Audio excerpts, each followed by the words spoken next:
Like, the name alone stresses me out. This scrawny little fuck face piece of shit, crybaby little fuck.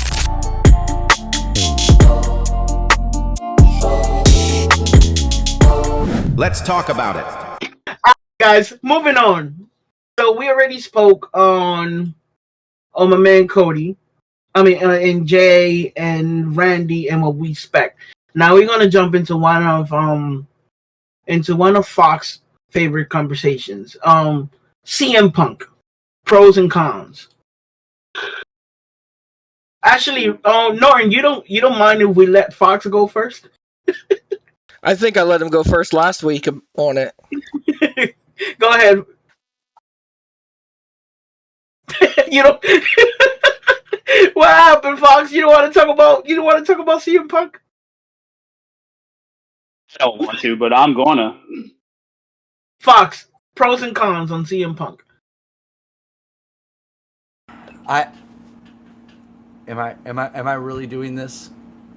He had a great promo last week. You can just use that one. Let's just use that one. No, go ahead. I want to see it. I want to hear it in person. You got him kicked out. Look at you. Don't even bother. Don't even bother, because I've kicked myself out, apparently. I've apparently kicked myself out. That's how I'm that enraged. Like, the name alone stresses me out. This scrawny little fuck face piece of shit, crybaby little fuckhead wants to come toying around on Twitter, wants to come crying around on his fucking Instagram. I don't even know what the fuck. I bet his Instagram is suck me off 6969XX. I don't even know what his fucking goddamn Instagram. I don't even give a shit. Okay, this little piece of shit is toying with WWE, and anybody that thinks he's going to come back to WWE is goddamn full of shit. And if by some small cunt hair's chance he does, Shinsuke is going to be the one, and he's going to beat the fucking rails off that fucking sober piece of shit. Oh, I'm so straight edge. Fucking fit. I don't give a shit. Get yourself a goddamn life, you fucking crybaby. You're worse than a goddamn fucking woman on Maury who's trying to find a baby of her child after 17 fucking tries. Shut the fuck up. Get the fuck out and go flip me some goddamn burgers, you fucking piece of shit. I'm done. Mic drop. His handle is straight edge hashtag best in the world fuck Fox 69. Fair enough. That was a good one. Jits. I'm glad Fox went first, because when we tried this before, I cut the promo on CM Punk, and then Fox said, well, how do I follow up with that? So I'm going to leave it at this. And I think Fox already covered it. But I'm going to say this. Mickey Gall should have fucking buried him under the UFC cage when they fought. I think the second fight of whoever he fought should have fucking buried him even more. That Pepsi tattooed, skinny turkey neck fucking piece of shit. I'm agreeing with Fox on this. He has no business stepping back into a wrestling ring. He is a cancer. He is a self-righteous fucking with a straight edge prick. And he deserves every bit of bad shit that happens to him. He can take his book that he wrote, shove it in his ass. He could take the movies that he was in, shove them up his ass again. Keep shove. Yeah, he was in movies. I saw your face, Fox. He was in a couple movies. Shove them up his ass. Like, the guy literally cannot take fucking no for an answer. And he also, at any given moment, is fight younger guys in the locker room, where he said literally years ago that he was going to be the guy that's the locker room leader to lead all this young up-and-coming talent. And what did he do? He takes their fucking spot. He's a hypocrite. And he should stay wherever the fuck, whatever weird, straight-edge dungeon he fucking lives in. We're gonna need some serious therapy after this, but Norton, what's your take? So I gave a pretty balanced take last week when we talked about it, and I'm gonna stick with that one. I want to stick with that one. So I'm going to go back over my notes that I had, and so when they came out and the episode when they announced that he was fired, the episode started out with 552,000 viewers, which is a huge number for them on a fucking Saturday. I know it's not a lot, but that's a huge number for them on a Saturday. When the show ended, it ended with 250,000 viewers. Now they dropped 200,000 viewers the moment that he said that CM Punk is no longer with the company. CM Punk has been fired for his actions. That moment that happened, 200,000 people tuned out. They dropped 19% that moment, which is crazy. That's 200,000 stupid ass people. That's what it is. I know, but that's crazy. His merch sales are the amount of viewers that he brings in is a pro. The merch. See, that surprise person is about to come out, and it's not CM Punk, and it's Randy. That crowd was gonna boo. They were not gonna be cheering. They were just gonna be hating the whole time. So this is WWE's way of saying, let me let y'all know now. This guy is back. Now, everybody in Chicago knows, Randy is there. Don't expect CM Punk for this match. Norton, I think you wanted to say something, or Fox. Yeah, that's why I was that's what I said when we were talking about it last week. It hasn't aired yet, but that's what I was saying in that part of it was that's why it's going to be Randy, and that's why they were going to announce him on Monday was because of the whole CM Punk thing. They have to put him out there beforehand, because if they don't, no matter who shows up, God himself could show up and he's going to get booed. It does not matter who shows up. If it's not CM Punk, he's going to be booed.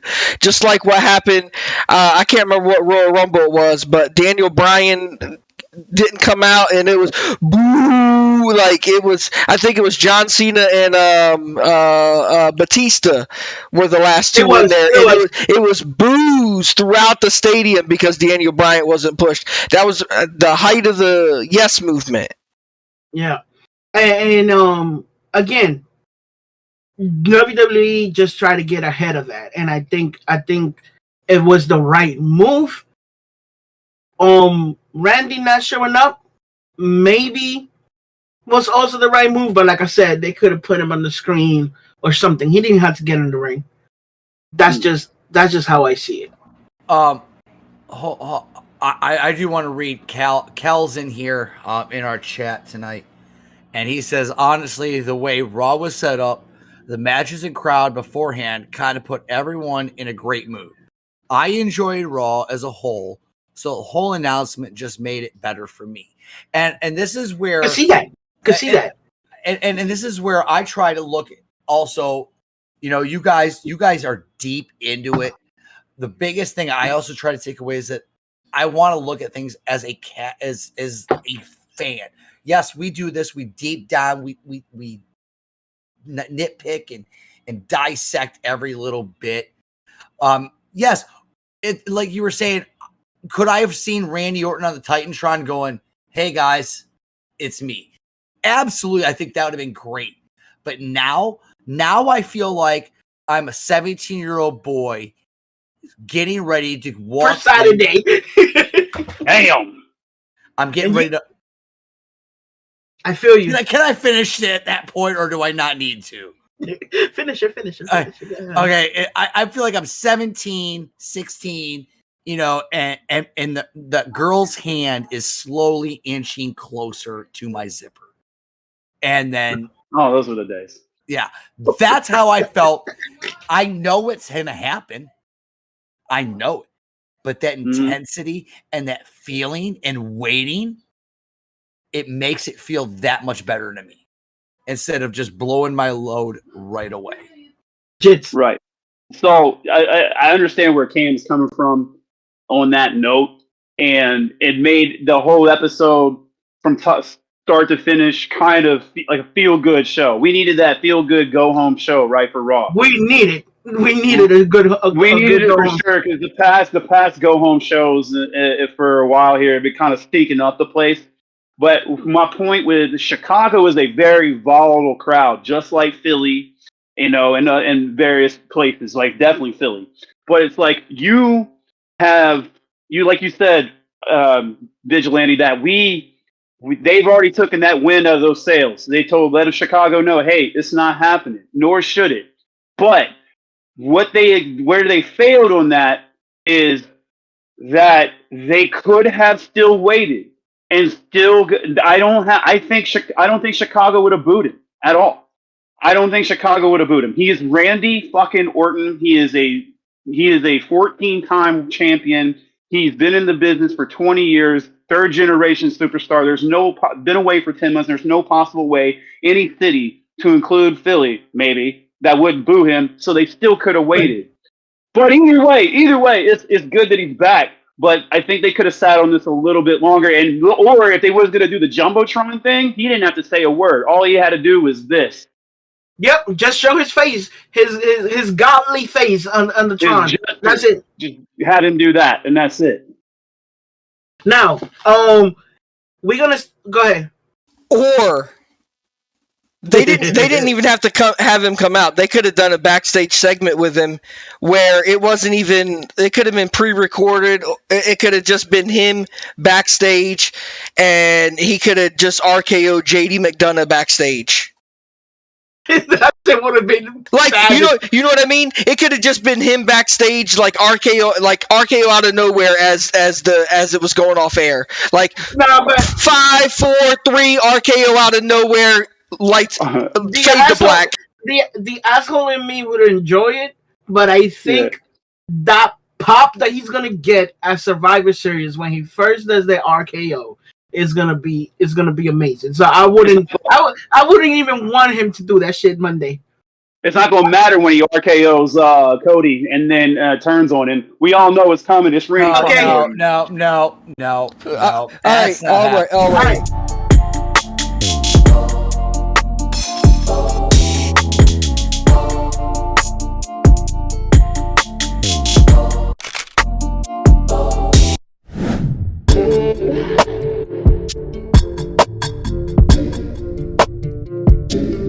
Let's talk about it.